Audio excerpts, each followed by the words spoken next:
Bom dia, companheiras. Bom dia! Bom dia, companheiros. Bom dia! Perderam. Parece a torcida do Colorado.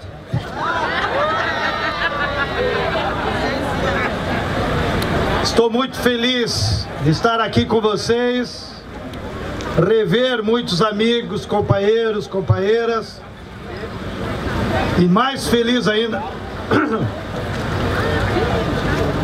por participar dessa iniciativa aqui da comunidade de Porto Alegre, que representa um ato civilizatório. A crise na educação está tão grande no nosso país que nós já não temos aula dentro da sala de aula. Então vamos ter que começar a ter aula em praça pública. De maneiras que me congratulo com essa iniciativa e assim que o Edgar me convidou, aceitei de bom grado porque achei que era um privilégio.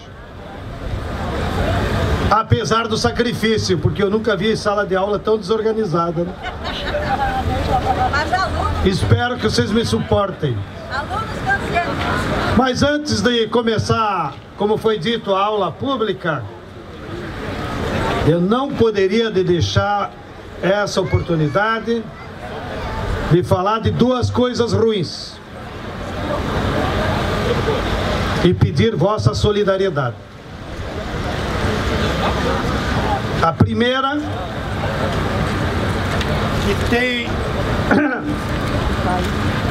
que tem como culpados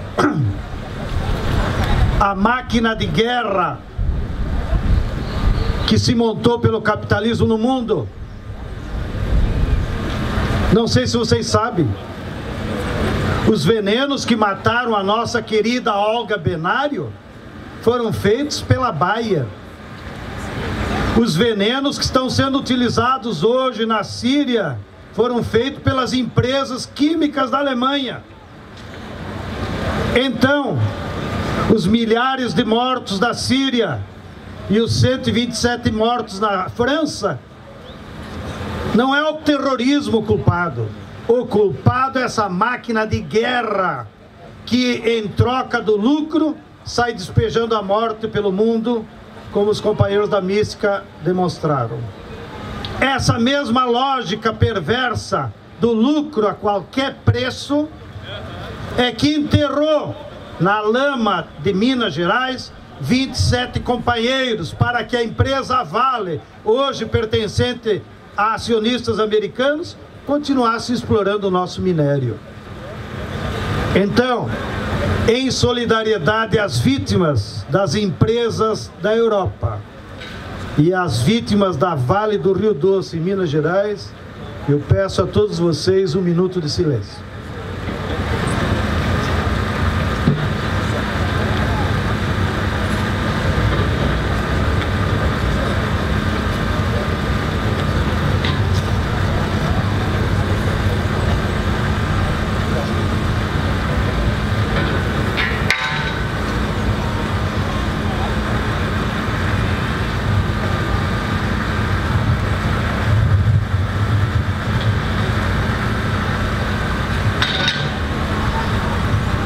Viva a solidariedade internacional!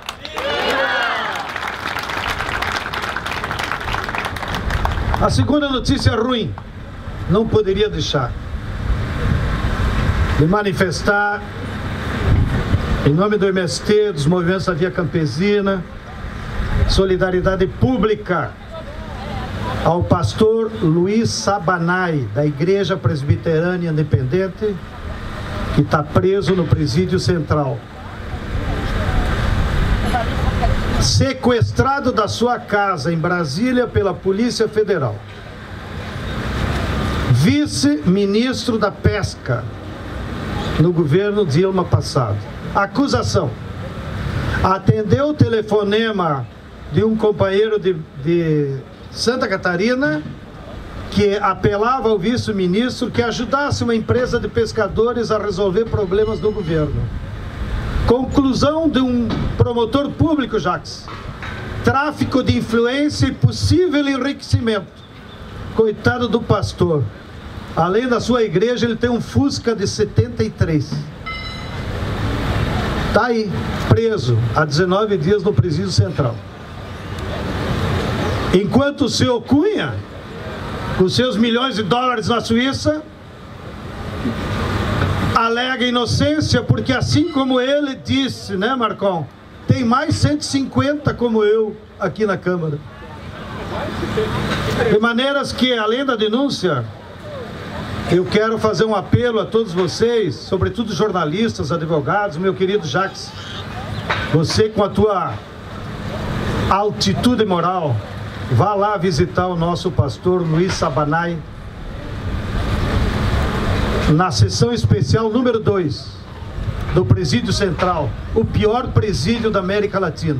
Está aí, é um depósito de coitados. Viva Luiz Sabanai! Viva! Viva! Bem, essa é a parte política para enganchar com o preto, né? Agora vamos à aula. De minha parte, não quero ser professor, mas como vocês classificaram esse encontro de aula, vamos a ela. E espero não aborrecê-los. Eu trouxe aqui algumas reflexões que queria compartilhar com vocês, que são reflexões que nós temos feito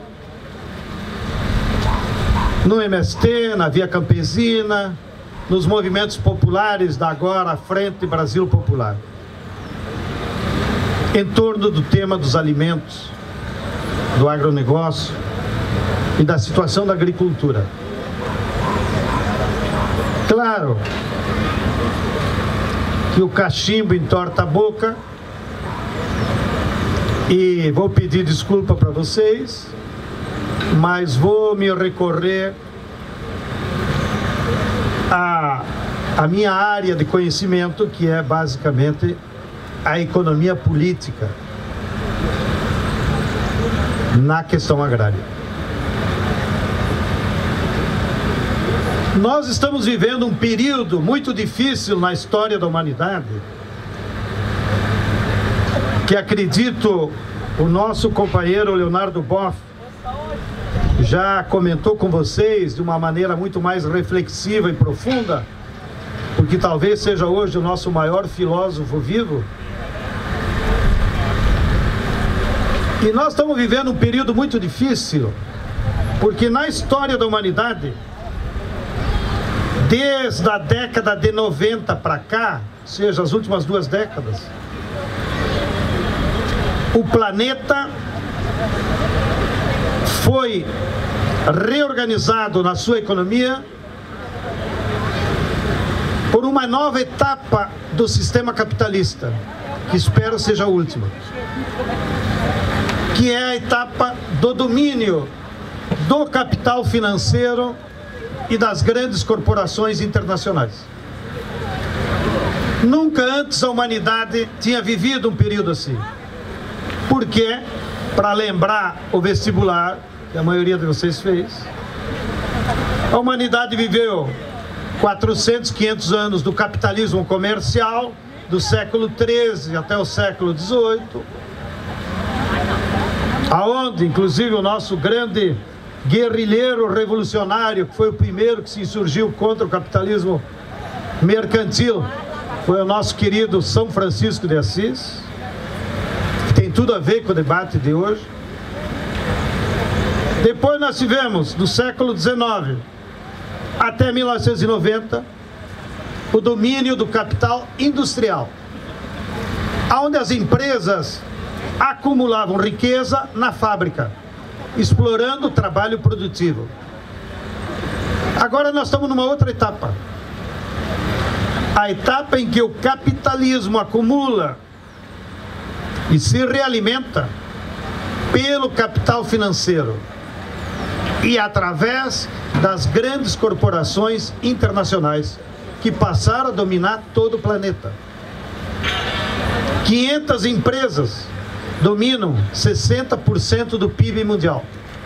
Entre elas, 50 são atuantes na agricultura. Nunca antes toda a humanidade estivera sob o domínio de um só modo de produção. Antes os continentes estavam com formações econômicas diferentes. Porém, da era Thatcher Reagan para cá, com a queda dos países do leste, o capitalismo financeiro tomou conta de todo o planeta, inclusive da Rússia e da China. E isso criou uma nova situação que afeta de forma unitária todas as famílias do mundo, porque esse poder ele está presente em todo o planeta. Essa é, para abrir uma parênteses, a causa e a origem, inclusive, da crise econômica que a sociedade brasileira está vivendo. Não é culpa do governo, mas também nem o governo tem consciência da gravidade dessa crise econômica. E por isso está lá o Lévy tomando medidas que são disparates, que não tem nada a ver com as causas da crise econômica. E espero que ele também caia logo, junto com Cunha.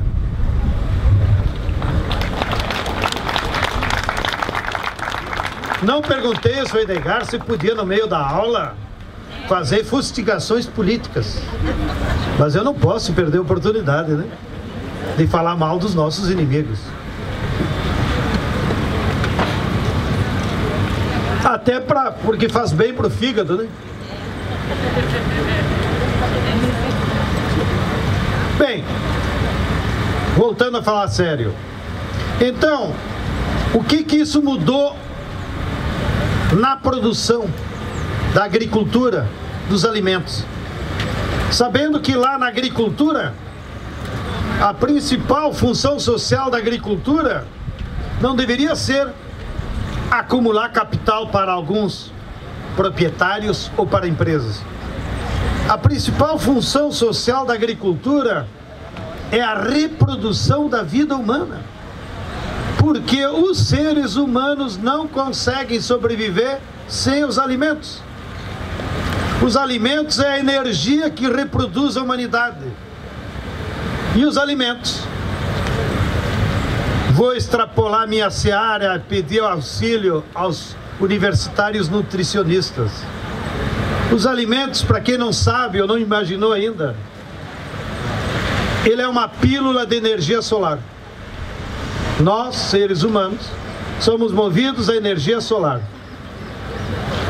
Porém, essa energia solar, para ela ser apropriada pelo nosso organismo, ela precisa passar por aquele processo bioquímico da fotossíntese, em conjugação com outros bens que estão presentes na Terra, na natureza. Então, da energia solar com esses nutrientes, se consolida o alimento em pequenas pílulas de energia solar, que nós botamos tudo quanto é nome aí na feirinha. Essa é a função da agricultura, reproduzir a vida humana. Mas o capitalismo sequestrou e transformou esse ato generoso de sobrevivência em mero mecanismo de apropriação de riqueza, de enriquecimento de alguns e de desigualdade social. E agora se aprofundou ainda mais no capitalismo financeiro, dominado pelos bancos e pelas empresas transnacionais. De forma muito grosseira. O que mudou então na agricultura de maneira geral no planeta? Primeiro, eles fizeram uma redivisão internacional da produção. Aquele filme maravilhoso do Charles Chaplin, que ele satiriza o Hitler brincando de ditador do mundo, Lembram? E quem não viu, vá atrás de vê-lo, que é uma obra clássica do cinema, O Ditador, de Charlie Chaplin. Aquilo está acontecendo agora. As empresas, 50 empresas, brincam com o planeta e decidiram: o Brasil vai produzir soja, carne de gado, etanol e celulose. Tudo mais não interessa para o capital. A Argentina era o celeiro do mundo, abasteceu a Europa durante 40 anos. O ano passado a Argentina importou trigo. Sabe por quê? Porque essas empresas decidiram: a Argentina só vai produzir soja. Não? Então elas fizeram uma redivisão. E cada território, eles que decidem o que vão plantar, de acordo com a sua lógica de acumulação, não com a necessidade de reprodução da vida humana e dos alimentos. E isso levou a que o Brasil, por exemplo, 85% das terras cultivadas no Brasil se destinam a apenas 5 produtos: soja e milho, que é uma parceria, a pastagem para pecuária, a cana-de-açúcar e o eucalipto. É isso que virou a lógica da agricultura brasileira. 85% das nossas terras controlados por uma parceria de não mais de 70 mil grandes proprietários de terra que fizeram essa aliança com as empresas. Bem, muito obrigado. Eu vou chegar em casa amanhã e a mulher achou que eu fui na praia.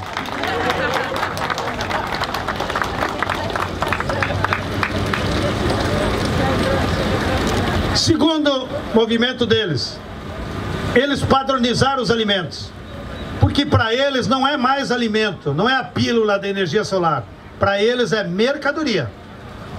E na lógica do capital, toda a mercadoria tem que ser padronizada. Como é que você vai transportar isso aqui? Olha o que está aqui na frente. Isso aí para o capital não é alimento, que não dá para padronizar. Ó, cenoura tem cada um pedaço, o rabanete cada um pedaço, a beterraba, né? Eles querem só que o povo se alimente daquilo que seja padronizado, para poder transportar ao longo do mundo, para poder estocar e para poder nos explorar. Então eles transformaram o mundo numa grande pocilga, em que nós, seres humanos, somos aqueles animais que eles nos vendem em cotas diárias. Tudo igual. Desculpe me exibir, mas eu faço isso em nome do movimento e da Via Campesina, que é um privilégio, mas eu tenho feito muitas viagens internacionais, até para o Vaticano. E eu faço questão de ir nas feiras e ir no supermercado. Você vai no supermercado de Pequim, é a mesma coisa do Zafari. Vai no supermercado do México, eles só botam, até as letrinhas, eu acho que os publicitários são os mesmos. As cores são as mesmas. O McDonald's está em todo mundo, só vendendo porcaria. Tem até cheiro de merda, né? Daí vem o nome, Mercadonald's. Não? Bem, brincando de novo, os alimentos estão padronizados, porque eles não vendem mais alimentos, eles vendem mercadoria. Então só interessa para eles o que for padronizado. Lá? Terceira mudança que eles fizeram no mundo: os preços são iguais em todo mundo. O velho Marx já tinha imaginado, mas nunca poderia chegar a um grau desse. Por quê? O preço das mercadorias, está lá no Capital, ele é determinado pelo valor do tempo de trabalho necessário.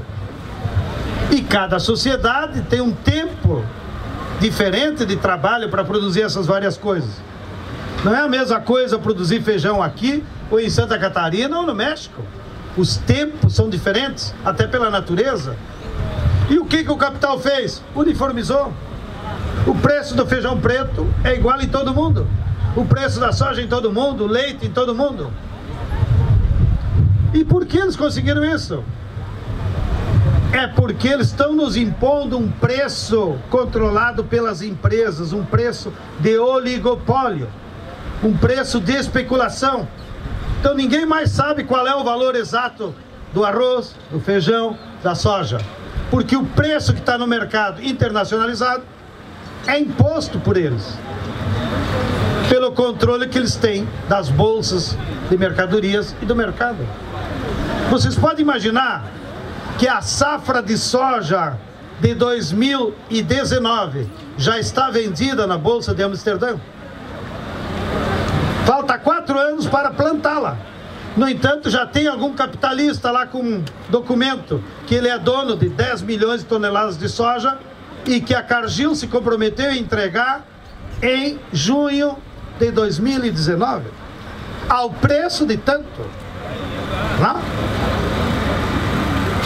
Então, esse nivelamento do preço afetou toda a economia camponesa do mundo inteiro, porque é eles que manipulam, independente do tempo de trabalho necessário. Segunda grande mudança que houve nessa nova forma capitalista é dentro do estabelecimento agrícola. Como as empresas controlam a produção dos insumos, elas modificaram o jeito de se produzir lá dentro da agricultura, independente dos agrônomos, da Embrapa e dos pesquisadores. A lógica do capital é muito mais forte do que o conhecimento. E quais foram as mudanças que eles impuseram? Primeiro, como eles precisam lucro máximo, eles foram organizando a produção na maior escala possível. Então tudo tem que ser grande. Grande área de soja, grande área de milho, grande área de cana, para ter o lucro máximo. No caso dos fazendeiros brasileiros, eles se obrigam a cada ano aumentar a sua lavoura, porque eles têm que agora, sob o domínio do capital financeiro, dividir o seu lucro com a Monsanto, com a Cargill, com os bancos e com os fornecedores de insumos.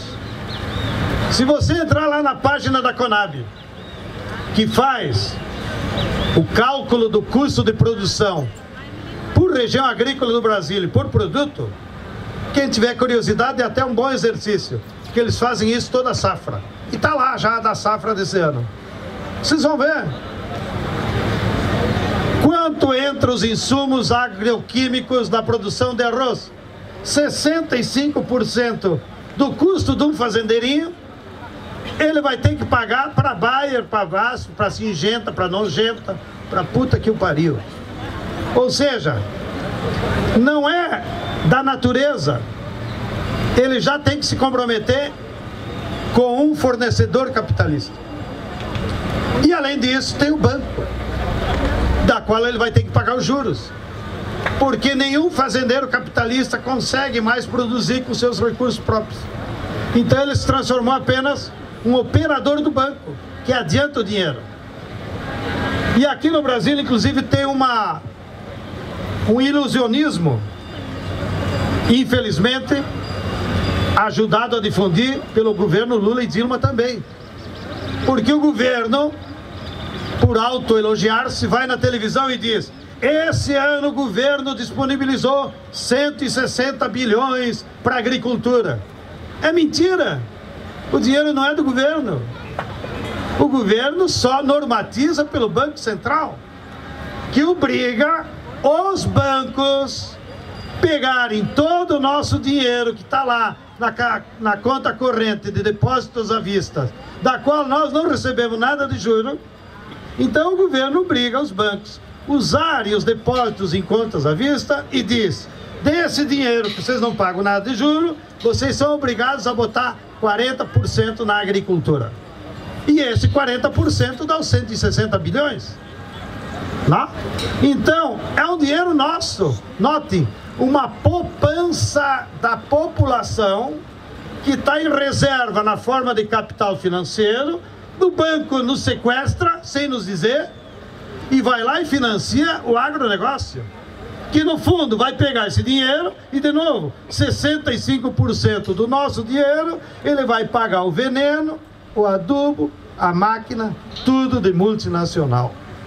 Então olhem a expropriação que o capital financeiro está fazendo do teu dinheiro que está depositado lá na conta e você pensa que é teu, mas que é usado para esse processo de acumulação.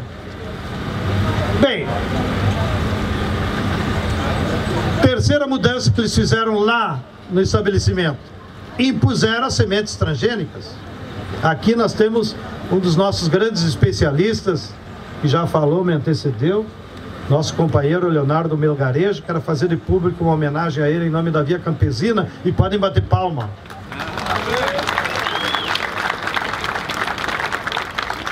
O Melgarejo, além de pesquisador, tem sido um Dom Quixote contra os moinhos do capital, lá em Brasília, na Comissão de Tecnologia e Bio... não sei o quê, para controlar os transgênicos. E muita gente se ilude. Essa semana mesmo, dando uma entrevista lá na Globo News, o Panaca, do jornalista, que é meu amigo, então eu posso chamar de Panaca, né? Disse, não, mas as sementes transgênicas não é moderno. Eu disse para ele, nada mais atrasado do que o capital impor a propriedade privada de um ser vivo. Porque a semente é um ser vivo, que se remultiplica e se transforma em tudo isso aí. E o que o capital fez? Ele criou a propriedade privada das sementes, da Monsanto, da Cargill, da Bayer. E só existem sementes transgênicas aqui no Brasil e em todos os países, porque antes da legalização das sementes transgênicas, meu camarada Jacques, em 1995, o Fernando Henrique aprovou a Lei de Patentes para Seres Vivos, que permitiu então a propriedade privada. E olha, pasmem, a Embaixada dos Estados Unidos saiu, naquela hegemonia que eles tinham do neoliberalismo, de país em país, exigindo dos governos serviço, aprovem essa lei, que abria então o aparato jurídico para que as empresas se transformassem em proprietárias privadas de sementes, animais, vegetais. Lei de 95. E essa lei circulou no Congresso brasileiro, inicialmente pelas mãos do senador Ney Suassuna, da Paraíba, que hoje está no inferno. Não sei se vocês sabem, mas eu tenho o correio eletrônico do Demo. De vez em quando eu escrevo para lá, já chegou fulano? Ele diz, já, tá aqui. Tem outros que ele diz, ele só responde, pelo amor de Deus, não mande para cá. Por isso que tem tanto filho da puta aí que não morre, né? Na política brasileira. Bem, o Ney Suassuna distribuiu a lei de patentes em inglês. Ele não teve tempo de traduzir. Que é para vocês terem uma ideia de a que interesses e como surgiu essa lei de patentes no Brasil. Ela foi gestada no Departamento de Estado norte-americano e distribuída para os seus governos civis. E foi a primeira lei que foi aprovada no governo Fernando Henrique Cardoso em 95. Bom, aí abriu espaço para sementes transgênicas. Então a semente transgênica não tem nada de modernismo, não tem nada de aumento da produtividade, mesmo no caso da soja, que alguns se iludem aqui no Rio Grande. A soja, a Embrapa de Londrina e do Mato Grosso tem variedades mais produtivas do que a soja Roundup. E sai nos jornais, mas sai desse tamanho. Né? Então, as sementes transgênicas foram impostas em todo o mundo, não como uma necessidade agronômica, mas como uma forma das empresas ter o controle da produção das mercadorias, porque eles nem falam dos alimentos. Além do fato que os próprios fazendeiros terão que pagar royalties pelo uso dessas sementes que eles não vendem, é só pelo uso, que é outro absurdo. E a última mudança que eles fizeram lá no estabelecimento foi, então, a introdução do agrotóxico, do veneno. Então eles são até didáticos e reconhecem que há uma combinação necessária entre a difusão da semente transgênica com o uso de veneno. Mas no caso da economia brasileira tem um outro componente ainda mais grave, que eles estão usando os agrotóxicos com toda a irresponsabilidade que está presente na nossa sociedade como substituição de mão de obra.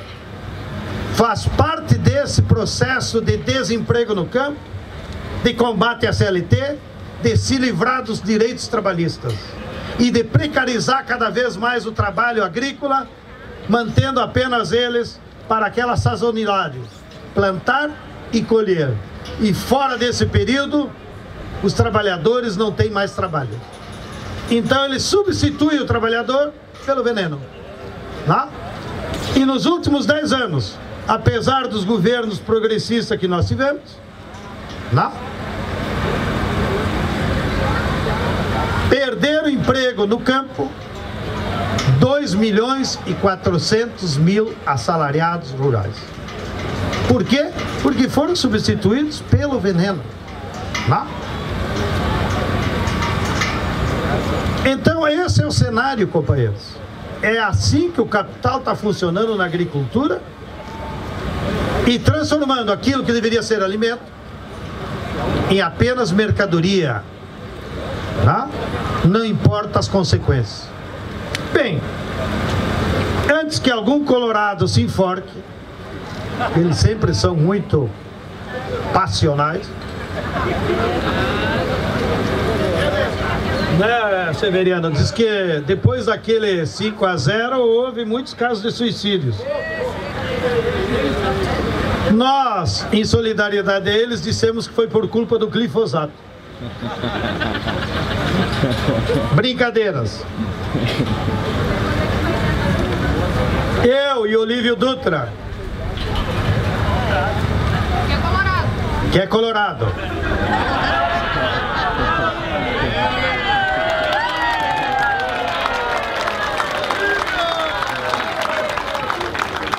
É hora do recreio. Frequentemente, até para se exibir, né, Olívio? Nós publicitamos que somos dos últimos militantes do PT que nos reconhecemos como cristãos marxistas.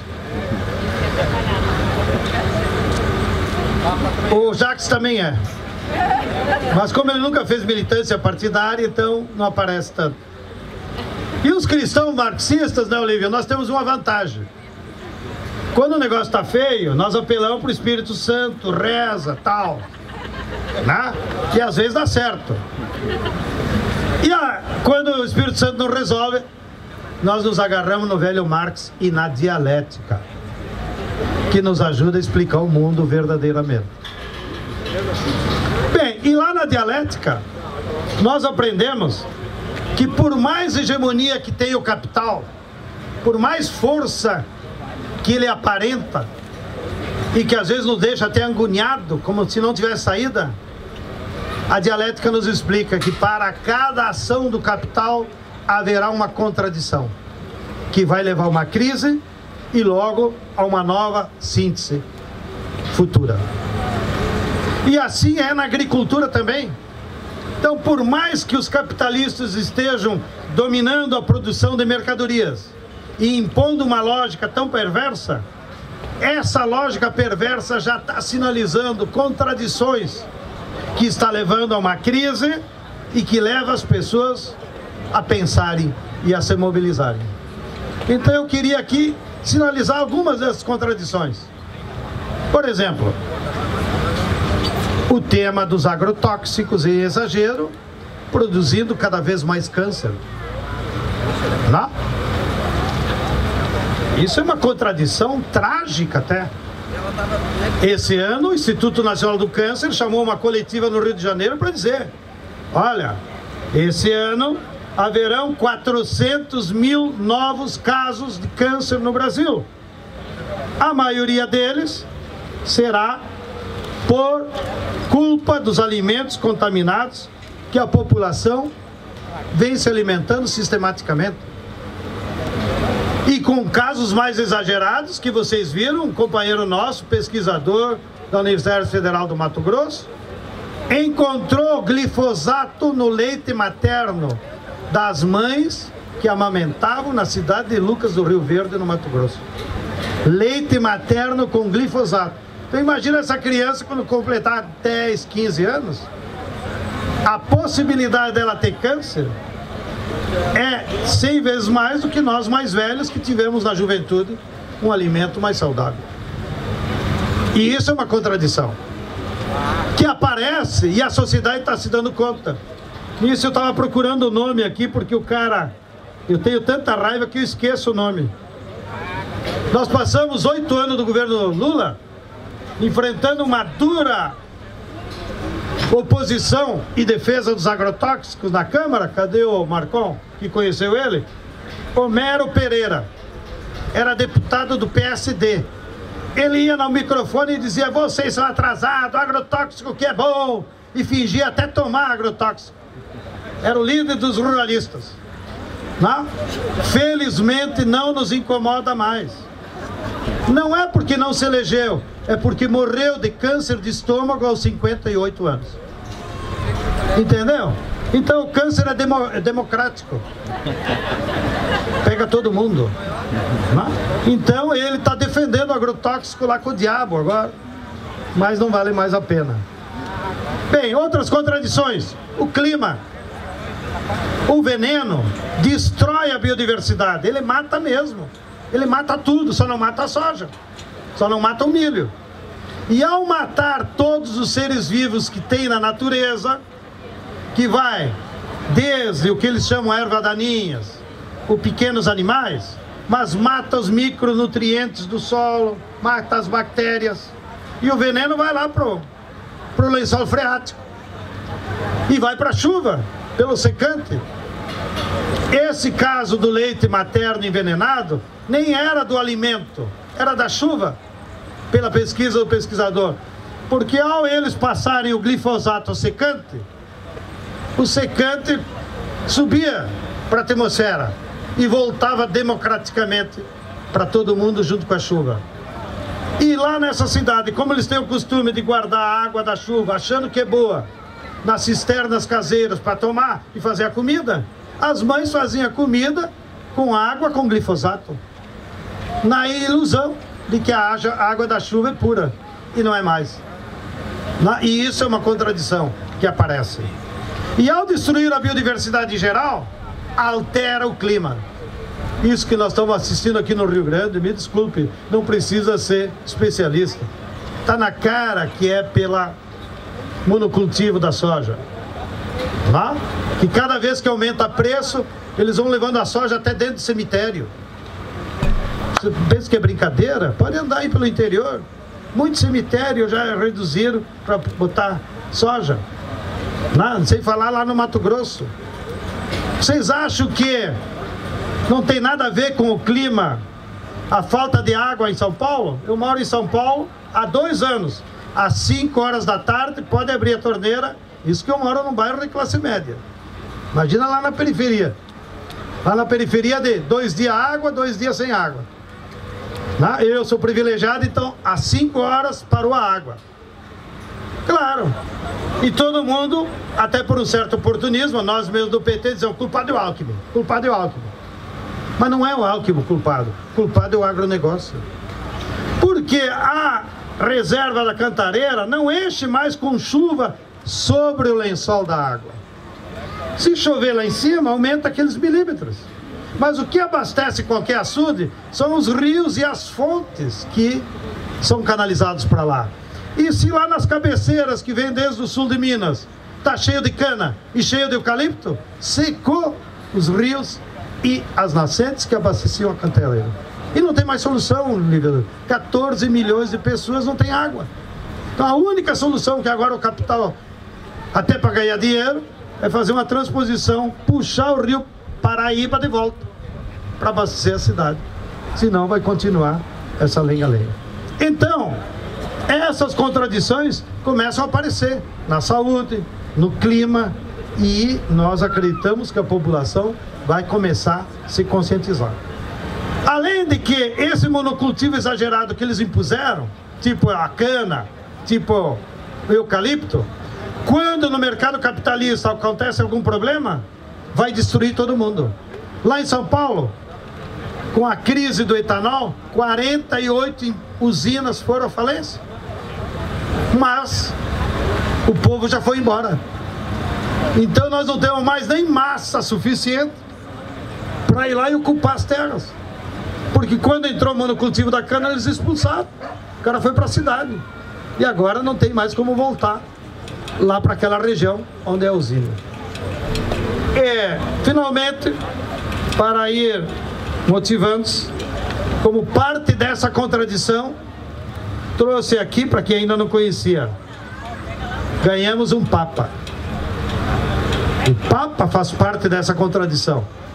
Claro, conforme o ambiente, nós dissemos, foi o Espírito Santo que botou ele lá no lugar do alemão, que era muito conservador. E se vocês quiserem uma explicação dialética, é que a crise da igreja, dominada também pelo capital, já estava tão podre que o antigo Papa alemão não se sentiu com forças para consertá-la. E os próprios cardeais conservadores da Europa se deram conta. Ou há uma renovação no comando do Vaticano, ou a igreja ia se afundar cada vez mais. E dessas contradições é que foi eleito o Papa Francisco, que tem toda essa carga simbólica. Não quero fazer propaganda, não sou advogado dele. Mas o Francisco é um gaúcho, né? Da nossa turma aqui de Buenos Aires. Viveu todas as contradições de uma sociedade conflitiva que é a Argentina, todo esse período da crise. É um homem que participou da vida política e, como parte das contradições, produziu essa encíclica, que é uma obra-prima para dar inveja para o velho Marx, que não teve tempo e não enfrentou os problemas de meio ambiente naquela época. Ele enfrentou os problemas do mundo industrial, não do capital financeiro. Eu recomendo todo militante socialista revolucionário que queira revolucionar as estruturas, tem que ler e ter em casa esse livro. Que por sorte as paulinas, eu acho de vergonha, em função do conteúdo, fizeram um preço bem baratinho, está R$7, que é a encíclica sobre o meio ambiente e a ecologia. Aqui tem...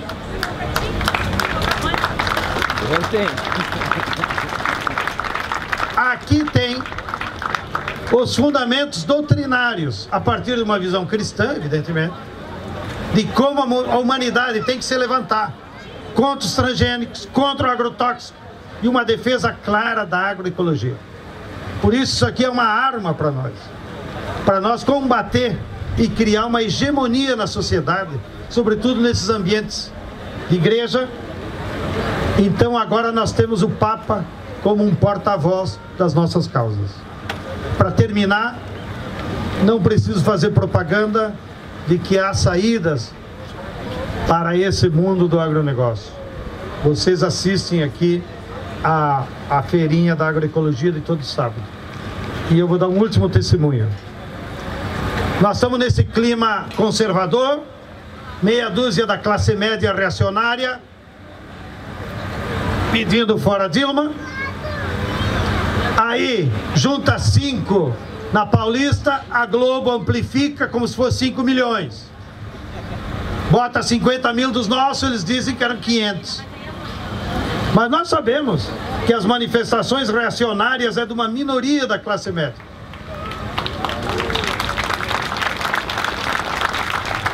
Idiotas. Aqui se aplica o grego.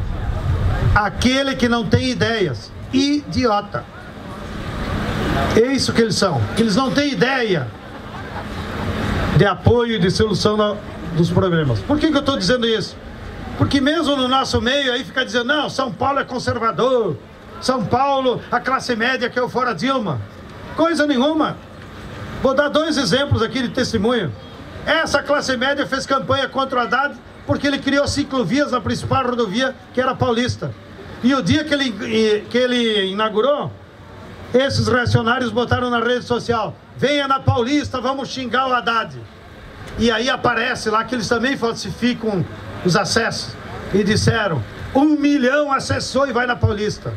Aí a nossa turma também se preparou, pois no dia lá da inauguração foram 200 mil jovens com bicicleta apoiar o prefeito, e a turma do contra estava em menos de 50, que a polícia teve que protegê-los, senão eles iam apanhar, que era isso que eles mereciam. E a semana passada o MST organizou uma feira de produtos agroecológicos em São Paulo. Botamos na página, chamamos a Globo e dissemos: e vamos convidar para a nossa feira a Dilma, o Lula e o Alckmin. E quem quiser vaiar pode vir, mas vai enfrentar o MST. Que nós não temos medo de discutir as ideias. Chamamos nossos assentamentos do país inteiro, inclusive aqui de São Paulo. Ocupamos o Parque Água Branca do Governo do Estado, e por isso que agradecemos e convidamos eles. 3 dias ficamos lá, sábado até domingo. Vocês sabem quantas pessoas passaram na feira de agroecologia do MST? 150 mil pessoas. Todo mundo de forma positiva e agradando. O coitado do Lula foi lá, nós dissemos: tá bom, se você não quer se expor, não precisa falar. Não precisava falar. Todo mundo queria tirar foto com o homem. Todo mundo queria abraçá-lo, tá? Em reconhecimento ao que ele fez nos 8 anos. Então, ânimo, camaradas, que na sociedade brasileira há energias progressistas. Há vontade popular por mudanças progressistas. E a prova está na agroecologia e no processo que nós estamos em curso. E dia mais, dia menos, nós vamos derrotar essas ideias conservadoras, atrasadas, reacionárias, e vamos seguir o nosso caminho para construir uma agricultura sem agrotóxico, sem agronegócio, e construir uma sociedade socialista, que é o sonho de todos nós. Muito obrigado.